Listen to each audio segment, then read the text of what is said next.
How to fix Instagram DM not showing, direct message not working problem in Instagram.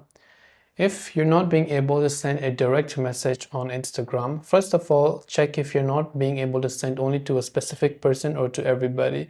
Because if you're having issue only with a specific person, then chances are that they could have blocked you.